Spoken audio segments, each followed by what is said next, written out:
भारत जोड़ो यात्रा का आज 81वां दिन है। हमारे साथ जयवर्धन सिंह मध्य प्रदेश के विधायक मौजूद हैं। जयवर्धन जी, आज 81वां दिन है भारत जोड़ो यात्रा का और मध्य प्रदेश में इस वक्त है, क्या कहेंगे? हमारे लिए गर्व की बात है कि हमारे देश के नेता राहुल गांधी जी इतना समय मध्य प्रदेश में दे रहे हैं और आपने आज स्वयं देखा जो शुरुआत मऊ से हुई थी प्रातः 5:30-6 बजे और अभी राहुल जी और उनकी जो पूरी टीम है वो अब इंदौर पहुंच चुकी है। लेकिन मऊ से लेकर इंदौर तक लगातार लाखों लोग चल रहे थे साथ में और सड़क पर कहीं पर भी इस पूरी डिस्टेंस में कहीं पर एक जगह भी कोई खाली नहीं थी रोड। हर जगह लोग खड़े थे, चाहे वो युवा हो, चाहे वो बुजुर्ग हो, चाहे माता बहनें हो, हर वर्ग राहुल जी से मिलना भी चाहता है, उनसे चर्चा करना चाहता है, उनको देखना चाहता है। और राहुल जी भी हर एक मिनट में किसी को बुला रहे हैं जनता में से कि आप आइए, आप मिलो, अच्छा आपका नाम बताओ, क्या करते हो। तो हर व्यक्ति से वो मिल भी रहे हैं, उनसे चर्चा कर रहे हैं, उनसे समझ रहे हैं कि उनकी सोच क्या है, उनके विचार क्या हैं हमारे क्षेत्र के प्रति, मध्य प्रदेश के प्रति, देश के प्रति। और आखिर यही तो नेता होता है जो लगातार समर्पण के साथ, पूरी मेहनत के साथ जनता के बीच जाता है और ये प्रयास करता है कि जो भी वो काम करें वो सकारात्मक हो, नकारात्मक ना हो। लेकिन आपको लगता है कि इसका सियासी फायदा क्या मिलने वाला है? और राहुल जी ने स्पष्ट कहा है कि ये उनकी तपस्या है, लेकिन ये बात सही है, उनका इतना बड़ा नाम है, उनकी दादी ने, इंदिरा गांधी जी ने देश के लिए जान खोई थी, उनके पिता स्वर्गीय राजीव जी ने भी देश के लिए उनकी जान खोई थी। तो वो राहुल गांधी जो राजीव जी का बेटा है, जो इंदिरा जी का पोता है, अगर वो पैदल चल रहे हैं तो कहीं ना कहीं जो आम जनता है उनको देखना चाहेगी।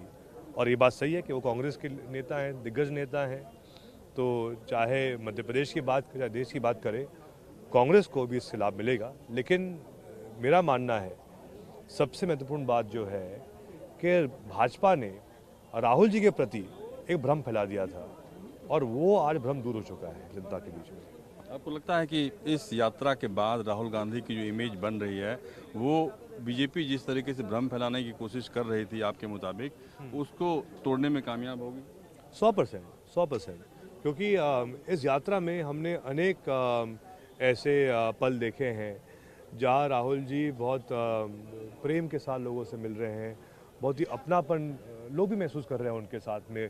उनको बच्चियाँ जो हैं छोटी छोटी उनसे गले मिला रही हैं, उनके हम आँखों में अपन आंसू देख रहे हैं। तो इस प्रकार का जो एक माहौल जो बन रहा है, बहुत ही एक पॉजिटिव माहौल बन रहा है पूरे यात्रा में, कहीं भी बात नफरत की नहीं हो रही है।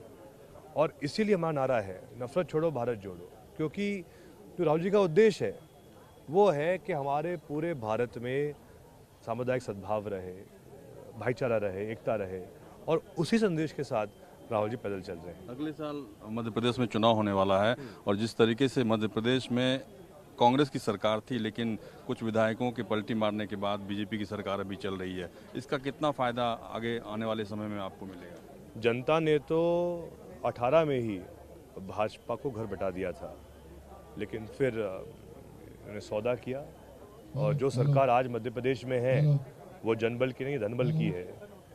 लेकिन हमें पूरा भरोसा है कि जो हम जनसलाब देख रहे हैं राहुल जी की यात्रा में, और जो एक भावना है आम जनता में भी कि जो कुछ हुआ 2020 में वो सही नहीं हुआ, तो इसीलिए जब चुनाव आएंगे अगले साल, हमें पूरा विश्वास है कि सरकार पुनः कमलनाथ जी की बनेगी, कांग्रेस की बनेगी। आपको लगता है कि जो विधायक थे वो उन्होंने गद्दारी की कांग्रेस पार्टी के साथ?